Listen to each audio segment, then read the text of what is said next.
what is going on in Karnataka? Is it the election season clearly?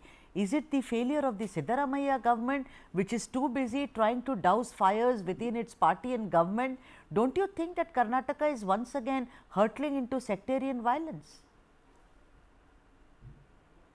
Sudha, Ah. good evening. Yeah, I think the very first incident was keragodu, that is in Mandya. You explained to viewers.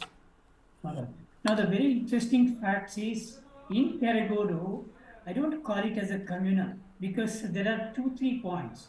If you were to describe a communal incident, I presume that there should be two communities, the fight between two communities. Okay. In Kerigodu, it is not between two communities, it is only one community. They wanted to hoist a flag, and the government has intervened. Now, can you call a government versus the localites fight as communal? Of course, it's a different categorization we can make. But of course, I think it's a bit difficult to categorize or brand this Keragodu incident as communal in the first place. And of course, what led to this in Raichur and as a kind of repercussion, or is it a stray incident not connected with Keragodu, is a different matter. Of course, in Raichur, this garlanding Tipu statue, or in Bhatkal, what they wanted to erect a pole post and hoist a dhwaj, Savarkar dhwaj, post, that's a different issue. But even in Bhatkal also, it's again a group against the government, local administration. Only in Raichur, we can call it a kind of communal because Tipu photo was garlanded. This thing. So that can be given a kind of communal identity, if not. But I think these both Bhatkal and Kergodu are not communal in my interpretation. I would like to differ there, because if you garland a picture of Tipu and you call it communal, garlanding a picture of Savarkar and standing there and trying to kind of be more loyal than the king is equally communal.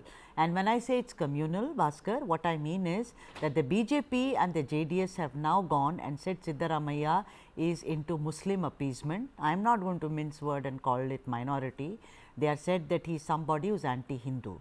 Whether you garland the picture of Netaji, whether you garland the picture of Qazi Nazrul Islam, if you stand there and if you say this is this way or my way or the highway, I think it is somewhere trying to reassert your identity, which could lead to communal trouble. Anusha Ravi Sood, let me come to you. Anusha, do you, this kind of string of incidents which I have now spoken about.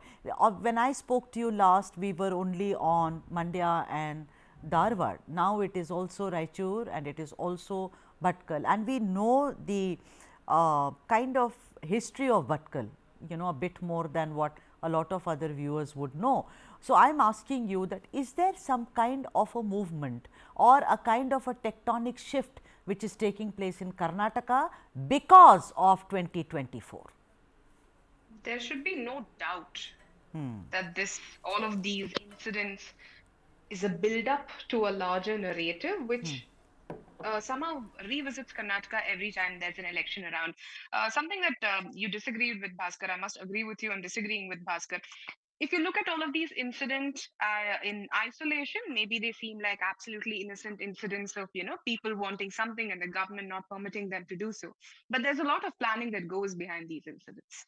These are not incidents that someday somebody wakes up and say, okay, today I'm in the mood to construct a flagpole and hoist a saffron flag, so I'll do it. These are sustained movements that are aimed at achieving a particular narrative, and that narrative is what becomes the pole plank on which the Congress government, the incumbent government, and largely the Congress, whether it is in the opposition or in the government, is targeted as anti-Hindu, as anti-majority, anti-majoritarian community party. So this is a playbook that plays out every year in Karnataka. Every time there is an election, not just in Karnataka, rest of the country as well, but in Karnataka more so. So I would think it is rather naive to think that these incidents are in isolation and do not mean anything, especially when elections are around the corner.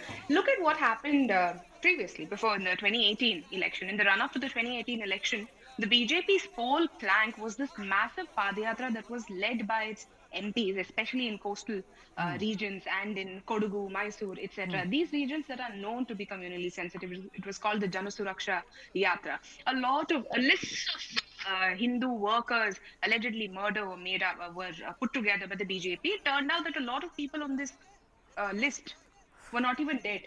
Some Right. of them were not Hindu workers. One of the most important cases in this is the case from Honavar, from closer to Right. Bhatkal of Paresh Meshta. The Huh. CBI too Yes. insisted that it was not a communal murder.